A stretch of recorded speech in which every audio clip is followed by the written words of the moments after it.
Hey founders, hi, welcome back to Legal Ledger. I'm Harshitha, your lawyer in a very chaotic space that is Web3.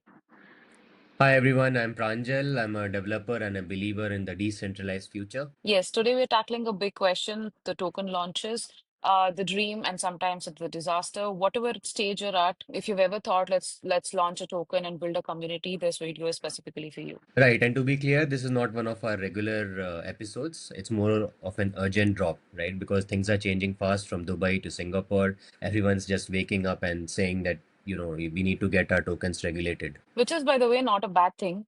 But if you don't keep up with the legal shifts and your token launch could land in a legal suit, right?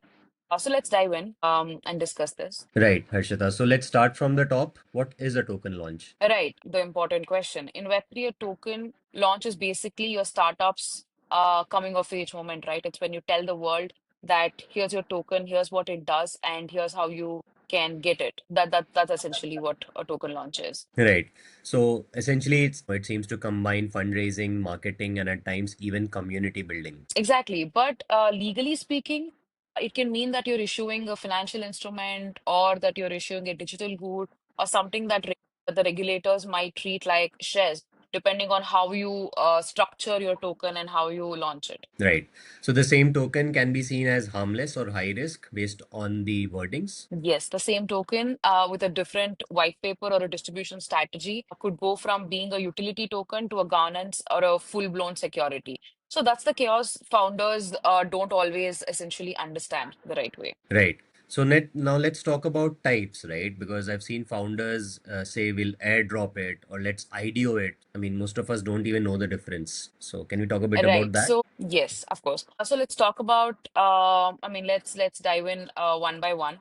Let's talk about ICO, the first initial coin offering. So here, what you do is you sell your token to the public. You raise millions and hope regulators don't chase you later.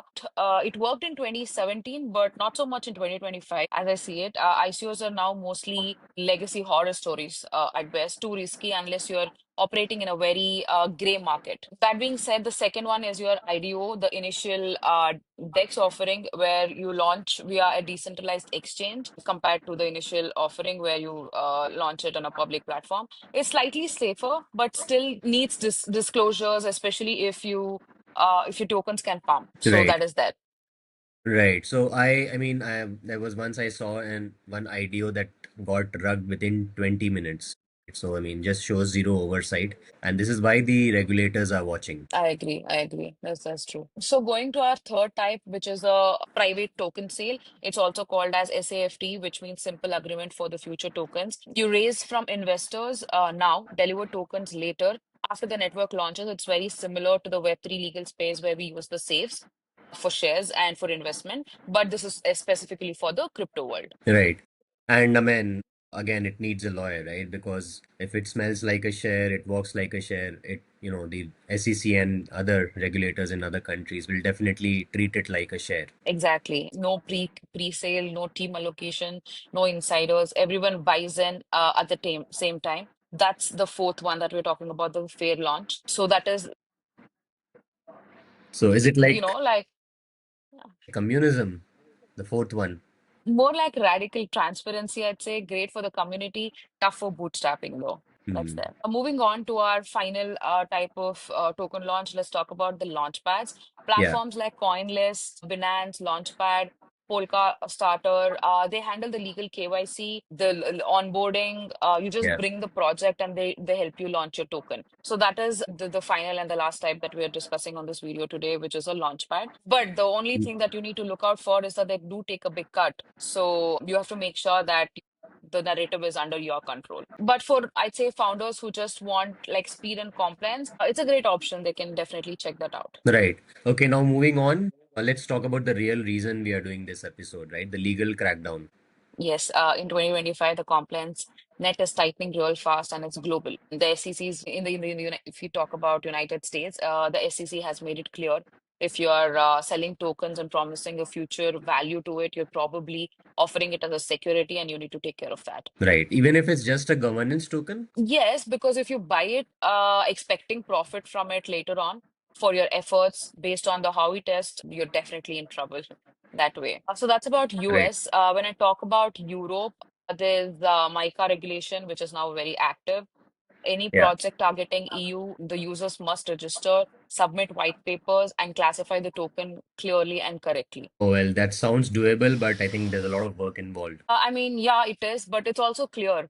Clarity is always better than the chaos. So Definitely. we have to give it that. Then moving on, there's Dubai, there's VARA, which was very much in the news, and we have made a video about it in we've spoken about it in our last video. VARA's gone to the next level, right? If you're issuing tokens from Dubai, you must be a licensed issuer, which is called a VASP. There needs to be a full compliance with travel rule, the client onboarding, custody rule, pre-approvals, the whole jazz.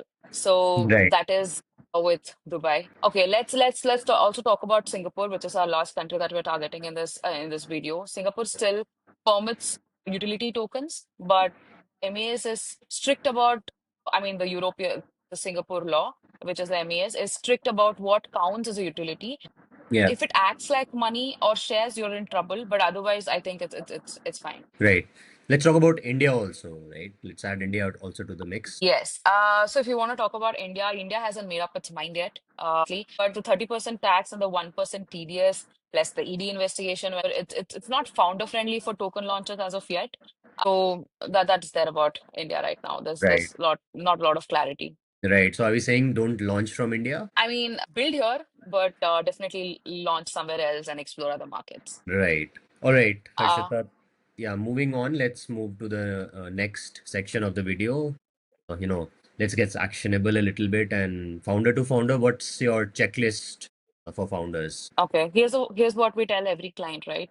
There are four steps to onboarding or initiating your business or service. That being said, the first step is getting your legal opinion right. So basically, you have to understand how you're going to classify your token. Is it a utility? Is it a payment? Or is it a security? Don't assume. Write it down. Back it with logic and get a memo. That's the first thing. And the second one being choosing your jurisdiction that suits you and your business. Where are your investors? Where's your team? Where are your users? It can be anywhere, right? Singapore, BVI, Cayman. You just need to choose the jurisdiction that you're going to target. And the Yeah. third one being the white paper or the legal document, which is the most important, I would say, because it includes disclaimers, risks, tokenomics, the complete thing. Don't write it like a pitch deck, but write it like it will be used in court. So that's your strength. That's where your business plan comes from. And Right. the fourth one, but not the least, is the onboarding and KYC. Even for private sales, use proper contracts and screen walls. The handshake deals can't go through anymore. There are no handshake deals. So those are the four steps that I would like to say are the top four that you need to take look after. But that being said, we will also discuss a few next steps in the next video for our founders. Right. Okay, so my last question for this video. I've seen companies offering to launch the token for you. What's the deal? Yeah, this is huge. Like we discussed in the previous video, where VASPs are doing that.